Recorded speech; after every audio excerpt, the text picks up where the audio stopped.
Capítulo 8. El poder para restaurar. Jehová está haciendo nuevas todas las cosas. Párrafos 1 y 2. Pregunta: ¿qué pérdidas sufrimos en estos tiempos y cómo nos afectan? Un niño pierde o rompe su juguete favorito y se pone a llorar desconsoladamente. Pobrecito. Pero ¿cómo se le ilumina la carita cuando papá o mamá le encuentran o restauran el juguete? Puede que a los padres no les haya costado trabajo lograrlo, pero para el pequeño, eso fue lo máximo. Y es que ahora tiene lo que pensaba que nunca iba a recuperar.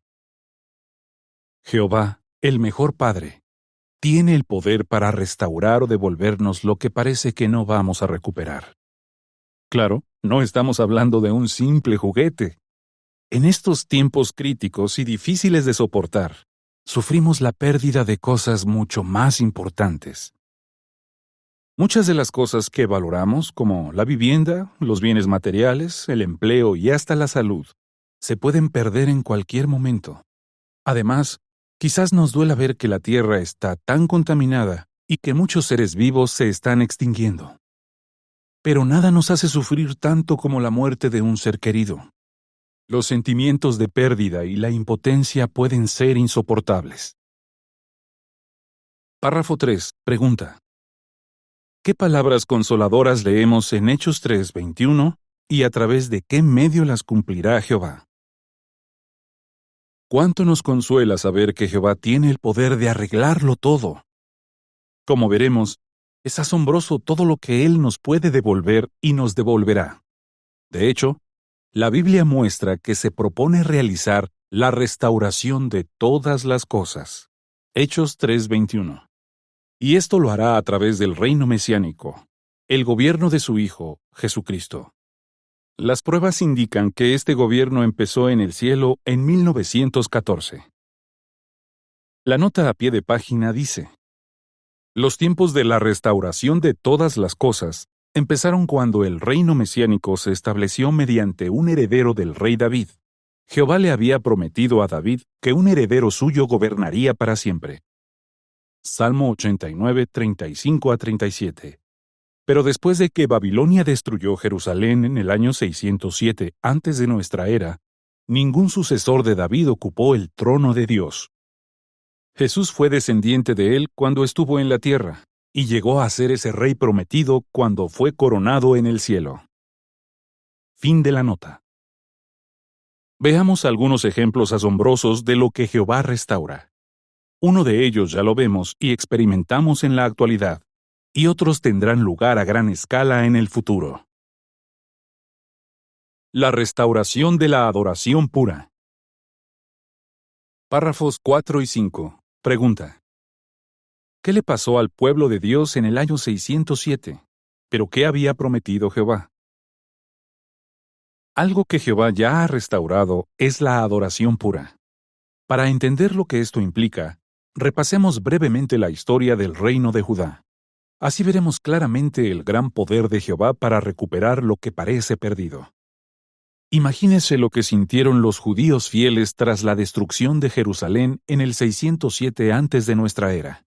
Su amada ciudad, con sus murallas y todo, quedó en ruinas. Y lo peor es que también quedó en ruinas el gran templo que Salomón había construido, el único lugar del planeta donde se adoraba a Jehová como él quería. Babilonia se llevó a los sobrevivientes, y el país se volvió un lugar desolado lleno de fieras. Desde un punto de vista humano, todo parecía perdido. Muchos años antes, Jehová había predicho esa destrucción, pero también había prometido que llegaría un tiempo de restauración. Párrafos 6-8.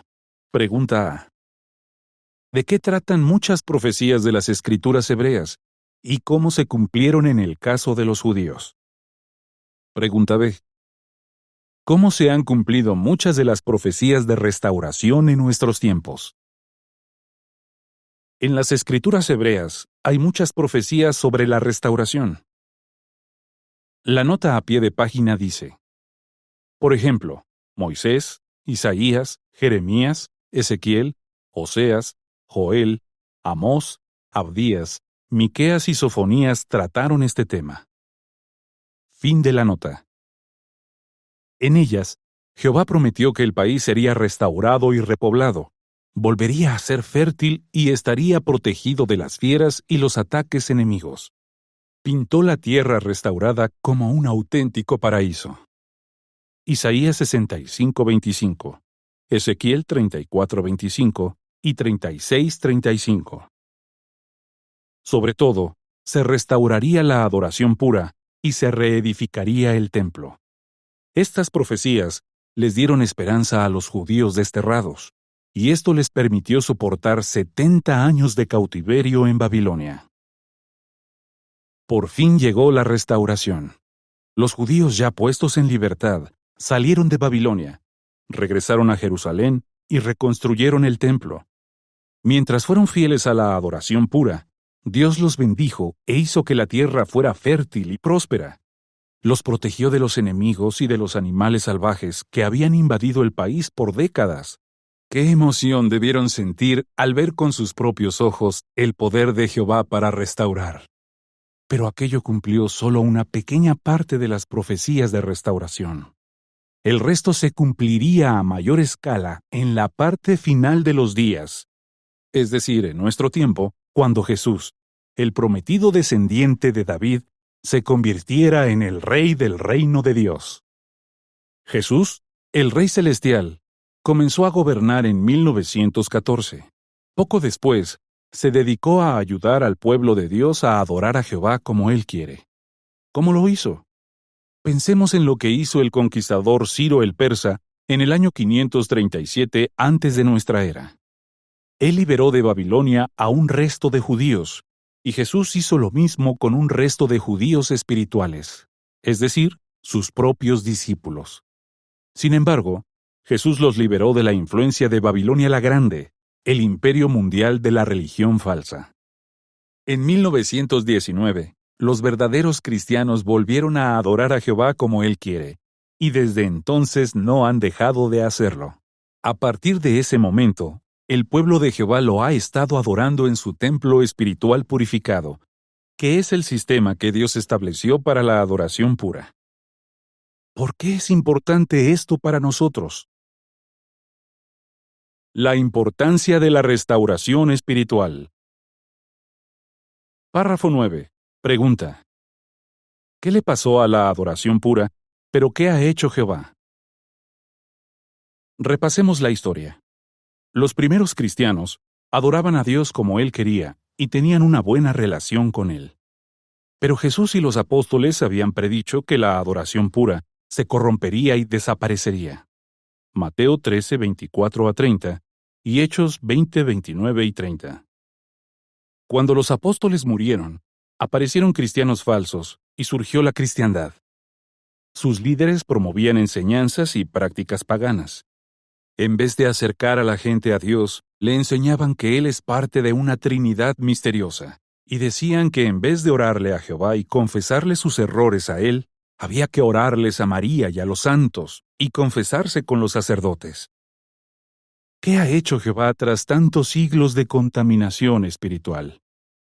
Aunque el mundo está plagado de mentiras religiosas y de gente irreverente, Él ha intervenido y ha restaurado la adoración pura. De hecho, esta restauración es una de las cosas más importantes que han pasado en nuestros días. Párrafos 10 y 11. Pregunta A. ¿Cómo está formado el paraíso espiritual y qué tiene que ver con usted? Pregunta B. ¿Qué tipo de personas ha reunido Jehová en el paraíso espiritual y qué privilegio tendrán?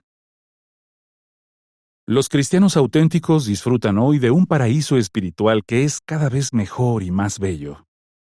Este paraíso está formado principalmente por dos partes. Una de ellas es la adoración pura del Dios verdadero, Jehová. Nuestro Padre Celestial nos ha dado un sistema para adorarlo que está libre de mentiras y engaños, y también nos regala alimento espiritual para que podamos conocerlo, agradarle y acercarnos a Él. La otra parte del paraíso espiritual tiene que ver con las personas. Como predijo Isaías, En la parte final de los días, Jehová les ha enseñado a sus siervos a vivir en paz y a no participar en ninguna guerra. Además, Jehová nos ayuda a que logremos vestirnos de la nueva personalidad, aunque seamos imperfectos. Y recompensa nuestros esfuerzos dándonos Espíritu Santo, que produce en nosotros su hermoso fruto. Si dejamos que su Espíritu nos guíe, seremos parte del paraíso espiritual. Jehová ha reunido en el paraíso espiritual al tipo de personas que ama, las que lo quieren, están a favor de la paz y reconocen sus necesidades espirituales. A estas les dará el privilegio de vivir una restauración aún más espectacular, es decir, la de la humanidad y la tierra entera. Mira, estoy haciendo nuevas todas las cosas. Párrafos 12 y 13. Pregunta A. ¿Por qué podemos estar seguros de que las profecías de restauración también se cumplirán literalmente? Pregunta B. ¿Cuál era el propósito original de Jehová para la tierra y por qué nos da esperanza? Muchas profecías de restauración también tendrán un cumplimiento literal. Por ejemplo, Isaías habló del tiempo en que los enfermos, los cojos, los ciegos y los sordos se recuperarían. Incluso predijo que Jehová eliminará la muerte para siempre. Isaías 25:8 y 35:1-7.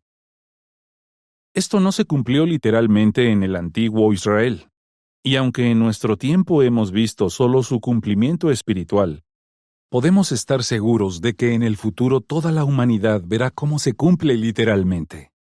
¿Por qué podemos estar tan seguros? En el jardín de Edén, Jehová dejó claro su propósito para la tierra, que estuviera habitada por toda la humanidad, una familia unida, sana y feliz. El hombre y la mujer cuidarían de la tierra y los animales, y la transformarían en un paraíso. Nada que ver con este mundo. Pero estamos convencidos de que nada impedirá que se cumplan los propósitos de Jehová. Jesús, el Rey del reino de Dios, convertirá la tierra en un paraíso. Párrafos 14 y 15. Pregunta A. ¿En qué sentido hará Jehová nuevas todas las cosas? Pregunta B. ¿Cómo será la vida en el paraíso y qué es lo que más le ilusiona al verse allí? ¿Se imagina ver la tierra hecha un paraíso? Refiriéndose a ese tiempo, Jehová dice: Mira, estoy haciendo nuevas todas las cosas. Apocalipsis 21:5. Piense en lo que esto significará. Cuando Jehová haya destruido con su poder a este mundo malvado, quedarán unos nuevos cielos y una nueva tierra. Esto significa que un nuevo gobierno celestial reinará en una nueva tierra, una nueva sociedad de gente que ama a Dios y le obedece. Además, Satanás y sus demonios ya no podrán hacerle daño a nadie. Por primera vez, después de los miles de años que llevan fomentando el odio y la maldad, el ser humano ya no sentirá su influencia negativa. ¡Qué alivio! Por fin podremos cuidar de este bello planeta como Jehová quería que lo hiciéramos desde un principio. La Tierra tiene la capacidad natural de regenerarse. Por ejemplo, si se elimina la fuente de la contaminación, los ríos y lagos se limpian por sí solos. Y si deja de haber guerras, se borran las cicatrices que éstas dejan en el paisaje. ¡Qué bonito será ayudar a convertir la tierra en un paraíso como el jardín de Edén! Habrá una inmensa variedad de plantas y animales, pues el ser humano ya no destruirá la naturaleza, sino que vivirá en total armonía con ella. Ni siquiera los niños les tendrán miedo a los animales salvajes. Párrafo 16. Pregunta: ¿qué restauración vivirán todas las personas fieles en el paraíso? Jehová también nos devolverá a cada uno de nosotros lo que nos haga falta. Quienes sobrevivamos al Armagedón, veremos a todo el mundo recuperar la salud de forma milagrosa. Tal como hizo cuando estuvo en la tierra, Jesús usará el poder que Dios le ha dado para devolverles la vista a los ciegos, el oído a los sordos y hacer que los cojos y débiles disfruten de una buena condición física. Las personas mayores tendrán el placer de recuperar la salud y las fuerzas. Verán que sus arrugas se borran y que sus brazos, sus piernas y todos sus músculos vuelven a ser fuertes. Toda la humanidad fiel sentirá cómo van desapareciendo los efectos del pecado y la imperfección. Qué agradecidos nos sentiremos al ver cómo usa Jehová su impresionante poder para restaurar. Centrémonos ahora en uno de los milagros más conmovedores que sucederán en este emocionante periodo de restauración. Se les devuelve la vida a los muertos. Párrafos 17 y 18. Pregunta A.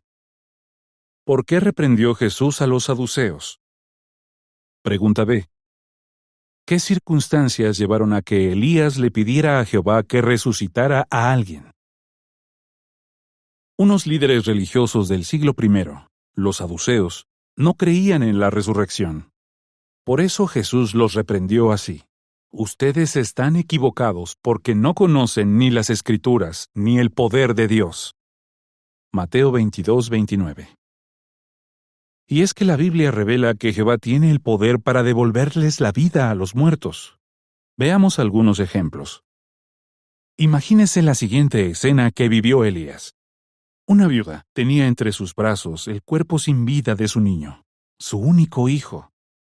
El profeta Elías, que estaba alojado en la casa de aquella mujer, seguro que se quedó impactado con la noticia. Tiempo antes, ya había impedido que murieran de hambre, y es muy probable que se hubiera encariñado con el niño. La mujer estaba destrozada.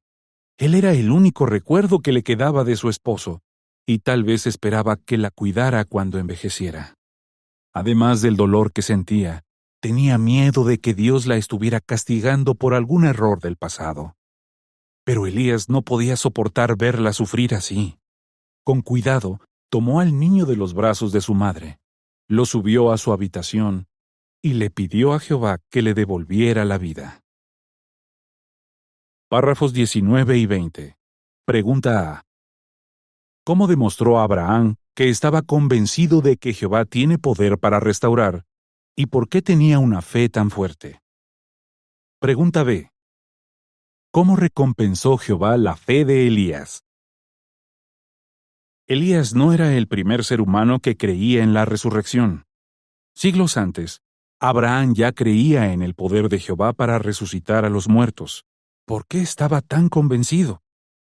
Abraham, de 100 años, y su esposa Sara, de 90, ya no tenían la capacidad de tener hijos. Pero Dios se la devolvió milagrosamente, y Sara pudo dar a luz. Más tarde, cuando su hijo Isaac creció, Jehová le pidió que lo sacrificara. Abraham demostró que tenía fe en que Jehová podría devolverle la vida a su querido hijo.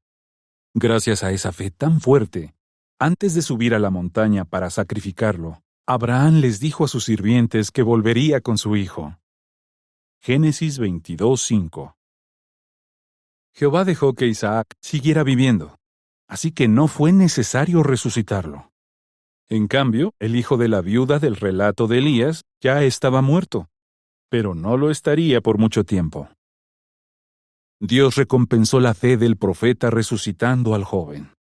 Luego, Elías se lo entregó a su madre y le dijo estas palabras que ella jamás olvidaría. «Mira, tu hijo está vivo». Primero de los Reyes 17, 22 a 24. Párrafos 21 y 22. Pregunta A. ¿Por qué incluye la Biblia relatos sobre resurrecciones? Pregunta B. ¿Cuántas personas resucitarán en el paraíso y quién las resucitará? Esta es la primera resurrección que aparece en la Biblia y es un claro ejemplo del poder de Jehová para restaurar. Más tarde, Él también les dio a Eliseo, Jesús, Pablo y Pedro el poder para devolverles la vida a los muertos. Claro, tiempo después las personas a las que resucitaron volvieron a morir. Pero estos relatos bíblicos son un maravilloso adelanto de lo que pasará en el futuro. En el paraíso, Jesús demostrará que es la resurrección y la vida. resucitará a millones y millones de personas y les ofrecerá la oportunidad de vivir para siempre en la tierra. Imagínese cuando volvamos a ver a nuestros familiares y amigos que han muerto. ¡Qué alegría será poder abrazarlos de nuevo! Toda la humanidad alabará a Jehová por su poder para restaurar. Párrafo 23. Pregunta: ¿cuál ha sido la mayor demostración del poder de Jehová y por qué es una garantía que nos da esperanza? Jehová nos dio una garantía que nos ayuda a confiar por completo en esta promesa. Lo hizo cuando resucitó a su Hijo Jesús y lo convirtió en la segunda persona con más autoridad en los cielos. De esta manera demostró su poder como nunca antes. Además, cientos de personas pudieron ver a Jesús después de resucitar. Esta es una garantía que debería convencer hasta a las personas más escépticas. Está claro que Jehová tiene el poder para devolver la vida. Párrafo 24. Pregunta: ¿por qué podemos estar seguros de que Jehová resucitará a los muertos? ¿Y qué esperanza deberíamos valorar? Pero Él no solo puede devolverles la vida a las personas que han muerto, sino que también desea hacerlo. El fiel Job dijo por inspiración que Jehová ansía resucitarlas. Job 14:15. Al pensar en esta manera tan tierna en que Jehová quiere usar su poder, ¿no nos entran ganas de acercarnos a Él? Ahora bien, la resurrección es tan solo una parte del enorme trabajo de restauración que Jehová está haciendo. Acerquémonos cada vez más a Él y no dejemos de valorar la maravillosa esperanza de estar en el paraíso y ver cómo hace nuevas todas las cosas. Preguntas para meditar. Segundo de los Reyes 5, 1-15. Por decidir actuar con humildad, ¿cómo se benefició este hombre del poder de Jehová para restaurar? Job 14, 12-15. ¿Qué confianza tenía Job y qué esperanza le dan a usted estos versículos? Salmo 126, 1-6. ¿Cómo nos sentimos al saber que Dios ha restaurado la adoración pura y podemos adorarlo como Él quiere? Romanos 4, 16-25. ¿Por qué es importante tener fe en el poder de Jehová para restaurar?